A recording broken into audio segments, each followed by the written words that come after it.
S. Florentino is the author and playwright of the famed The World is an Apple. The themes he usually tackles about deals with everyday scenarios of the commoner's life. He usually portrays the struggles of Filipinos. He was born on July 28, 1931. Florentino had his first familiarity probably during the time when his father, a teacher, was active in school activities such as directing plays, opted to get assistance from his son to do copies of the plays that he is directing. He is said that Florentino got his technique in playwriting with the experiences he got due to the fact that while typing multiple copies of his father's plays, he needed to read the manuscript over and over again. As for his education, he attended U.S. Information Service and then at the University of the East. He also attended the University of the Philippines and the Far Eastern University. Alberto Florentino was 23 when, as an accounting student at the University of the East, he won a Palanca Award for his play, The World is an Apple. This success at his first serious attempt at playwriting made him abandon his accounting studies to become a writer. He has since written more than 50 plays for stage and more than 100 for television, besides having published 7 collections of his own plays and more than 70 titles by other Filipino authors. He is today considered one of the foremost Filipino playwrights in English. The World is an Apple by Alberto S. Florentino. Alberto S. Florentino is an award-winning Filipino playwright. He is also a TOYM awardee. This play, which won first prize in the Carlos Palanca Memorial Awards for Literature, has been staged in different schools and colleges all over the country. The characters: Gloria, Mario, and Pablo. An improvised home behind a portion of the Intramuros walls. 2 wooden boxes flank the doorway. At left is an acacia tree with a wooden bench under it. Mario enters from the street at left. He is in his late 20s, shabbily dressed and with hair that seems to have been uncut for weeks. He put his lunch bag on the bench, sits down, removes his shoes, and puts them beside his lunch bag. Mario? Is that you, Mario? Yes. I'm glad you came home early. How is Tita? Don't get her up, Mario. She cried all day. Has she been eating well? She wouldn't even eat a mouthful of zero, but I'll buy her some biscuits to eat them all. I'll take some money. Gloria, can you wait a minute? Hey, what's the matter? Why are you suddenly so touchy? Why would it be? I'm talking about the child and you bother me by sacking my pockets. I wish you would think more of our daughter. My God, what did I think of her? What do you think? I need some money to buy me a pretty dress or see a movie? Tone down your voice. You wake the child up. All I want is money to buy her something to eat. She don't eat a whole day. Sorry, Gloria. Alright, Mario. Now, may I have some of the money? Money? I don't have any. Not right now. Today is a payday, Mario. Yes, but But what? First you're paid for the week. I don't have it. What? I waited for you for a whole day and you tell me? That I have nothing? Nothing. What do you want to do? Steal? I'm not asking you to do that thing. All I want is to know where is your pay for? Nothing is left of it. Nothing? What happened? Oh. I had a few drinks with my friends. Before I knew it, I've spent every centavo of it. Mario, do you think you can make me fool of me? Haven't I seen you drunk alone? Alright. So I didn't go drinking? But you pay. What happened to it? It's better you don't know, Gloria. Look, Mario, I'm your wife. I have the right to have everything you need. If I can have my share, I have the right to know at least where it went. Gloria, you feel bitter of you don't know. I must know. Alright, I spent all on another woman. Another woman? I don't believe it. I know you will do that such thing. I didn't know that you had much faith in me. No, Mario. What I mean is, you will spend all your money when you know your daughter needs some of it. You love her so much to do that. Mario sits down and buries his head in his hands. Gloria crosses to him and lays a hand on his shoulder. What's wrong, Mario? Nothing, Gloria, nothing. I know something is wrong. I feel it. Tell me what it is. I've lost my job. Oh no! It's true, Gloria. What about your pay for the whole week? I lost my job a week ago. You never even told me? I thought I could get another without making you worry. Do you think you could get another in 5 months? It took you that long to get the last one. I won't take me as long to get another. But how did you lose it? What the use of talking about it? That won't bring it back? Mario! Yes! What did they accuse of? Just what you mean to say? Referring that call it? What else? What you call it? It was nothing much, really nothing at all. What was it? It was an apple. An apple? Yes, and they kicked me out for it. For taking one single apple, not to a dozen, not a crate. That's what you get for not stopping to think before you do something. Could I have guessed they would that for one apple, when there were millions of them, we are hauling them to warehouse. I saw the roll out of a broken crate. It was a big. It looked so delicious. Suddenly, I found myself putting in my lunch bag. That's the trouble with you. When you think of your own stomach, you think of nothing else. I was not thinking of myself. When were you think of me? Did I ever ask you to bring home an apple? I am not as crazy as that. I was thinking of our child. Tita? Why? Did she ever ask for apples? Yes, she did. Do you remember that day? I took her off for a walk on our home. We passed a grocery that sold delicious apple and 70 centavos each. She wanted me to buy one of her, but I did not have 70 centavos. I bought her one of those small green apples they sell on the sidewalk, but she just threw it away, saying it not a real apple. Then I cried. So when I saw the apple roll out of the broken crate, I thought that Tita would love to have it. You should have tried to bring home pandesal or rice or milk, not those delicious apples. We're not rich. We can live without apples. Why? Did God create apple trees to bear fruit to be rich alone? Did He create the whole world for everyone? That's why I tried to bring the apple of home for Tita when we brought her into this world. We sort of promised her everything she had a right to have in life. So, for a measly apple, you lose a job you needed so much. I wouldn't mind losing 1,000 jobs for an apple from my daughter. Where is the apple you price so much? Were you able to give it to Tita?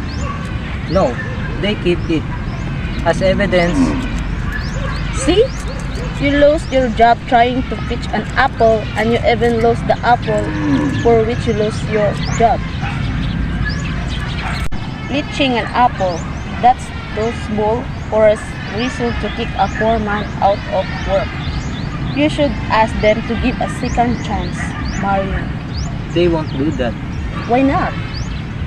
Can you see that they had waiting for me? Make us sleep like that? They wanted to throw out of any reason that they may bring either own me in. You should complain. Suppose I did. What will they do? They will dig up my police record? But, Mario, that was so long ago. Why would you try to dig that thing up? They will do anything to keep out. But don't worry, I'll find another job. It isn't really so hard to talk for a job nowadays. You know, I've been job hunting for a week now. And I think that I have found a good job. There you go lying again. Believe me, I'm not lying this time. You're always lying. I can tell when you're telling the truth. In fact, I see someone tonight who knows a company that needs a night watchman. Aren't you only trying to make me feel bitter, Mario? No, Gloria. Honest? Honest. I know God wouldn't let us down. He never lets anybody down. I'll pray tonight and ask Him to let you have that job. But, Mario, wouldn't it mean that you have to stay all night? That will be alright. I can't always sleep by the day. What I mean is, it will be different when you aren't by my side at night. But, oh, I think I'll get used to it. Why don't you go and see this friend of yours now? Anyway, you don't have anything to do tonight. Do you think it's wise to see him as early as you can? Yes, I think I do that. Here, Mario, put this on and go. I will stay up and wait for you. No, Gloria. You must not wait for me. I may be back quite late. Alright, but I doubt if I can sleep a wink until we return. Mother was wrong. You know, before we got married, she used to tell me, Gloria, you will commit the greatest mistake of your life if you marry the good-for-nothing loafer. You can't make him any straighter than you would a crook wire with your bare hands. Oh, I wish you were living now. She would have seen how much you changed. How romantic. Pablo, You're not glad to see me, are you? What are you doing here? What do you want? Say, is that the right way to receive a friend who is coming a visit? We don't care for your visits. You haven't changed a bit, Gloria. Not a bit. Neither have you. I can see. You're still the same woman who cursed me to hell because I happened to be Mario's friend long before you met him. Time has not made you any kinder to me. You still hate me, don't you? Yes, and I wish you stay away from us for the rest of our lives. Am I not staying away from you? Then, why are you here? God, may I not even drop in now and then to see if life has been kind to you? How are you getting along? We were doing well until you showed up. Your daughter, she was only this high when I saw her last. How is she? She's alright. Oh, and I thought she had not been very well. How did you know? Did you tell him? I know. How could I? I haven't seen him in a long, long time. What is his secret? We don't know. Don't you think you should take her to a doctor? Here, I'll lend you a few pesos. It may help your daughter to get well. We need it all right, but no, thank you. Why don't you take it? Paying you back will only mean seeing your face again. Well, if you hate my face so much, you don't have to pay me back. Take it as a gift. The more reason I should refuse it. Alright, if that's how much you want it. Mario has stopped depending on you since the day I took him away from your clutches. Haven't you realized by now that it was a terrible mistake you're taking him away from my clutches? I have no regrets. How about Mario? Has he no regrets either? He has none. How can you be so sure? When he and I were pals, we could go first-class air-conditioned movie houses every other day. I'll bet the money I have here now that he has not been since you liberated him from me, and that was almost 4 years ago. One cannot expect too much from honest money, and we don't. What is honest money? Does it look better than dishonest money? Does it buy more? Or honesty? What is it? Dressing like that? Staying in this dungeon you call a house? What you so beautifully call honesty? Pablo, See what happened to your daughter. That is what honesty has done to her. And how can honesty help her now? She's not sick and she needs no medicine. You know that. You know very well that she needs food, good food. She's undernourished, isn't she? Pablo, I know you have come to lead him back to your dishonest ways. But you can't. He won't listen to you now. We have gone this far and we can go on living without your help. You call this living? This, Gloria, is what you call dying. Dying slowly, minute by minute. Pablo, stop it. I got tired of waiting for you. So you have been seeing each other. I was afraid so. He came to the house yesterday. Pablo, don't. He said he would be back this noon, but he didn't show up. I came because I was afraid his conscience was bothering him. Pablo, I told you that you should not know. It's alright, Mario. You better tell her everything. She's bound to know later. Tell her what you have told me, that you no longer believe in the way she wanted you to live. Tell her. Mario, is that what you mean by another job? Oh, Mario, you promised me you were through with me. You said you go straight and never go back to that kind of life. Gloria, you must try to understand. I tried, and long hard, but I could not leave us out of this kind of life. You're to blame for this. You son of the devil. You come to him when you know he's down. He came to me first. When you know he'll cling to anything and do anything, even return to the life he hates. Get out of our sight. Get out! Alright. I'll leave. Just as soon as Mario is ready to go. He's not going with you. It's that so. Why don't you ask him? I said he's not going. Go on, ask him. You're not going with him. Are you, Mario? Tell that crook you're not going with him anywhere. Tell him to leave us and never come back. Tell him to go, please. Mario, please.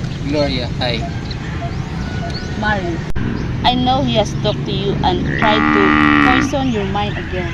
But don't go with him. This is still the better way of life. If things have not been turning out well, you must know that God is not letting us down. He is only trying us. Gloria, You're going? I can see that you want to go with me. Oh, you will leave me here again, wondering whether you will shot in the head or sent to jail. Don't worry about him, Gloria. He's safe with me. He won't come anywhere near jail. I got connections. You hide use beast. You, get out! Stay there, Pablo. I'll be wait you in a minute. Pablo fixes his clothes, cursing. Gloria, I'm going with you. Don't, Marius, don't. You can't make this stop now. I've thought about these things last week. No, Mario, no. You can take good care of yourself and our child. I take good care of myself. Don't wait up for me. I'll come home very late. He walks away with Pablo. Gloria stares dumbly at them. Just pant to run after them. Then she shouts. Mario! She covers her face with her dress and cries into it. From inside, the daughter joins her in crying as the curtains close.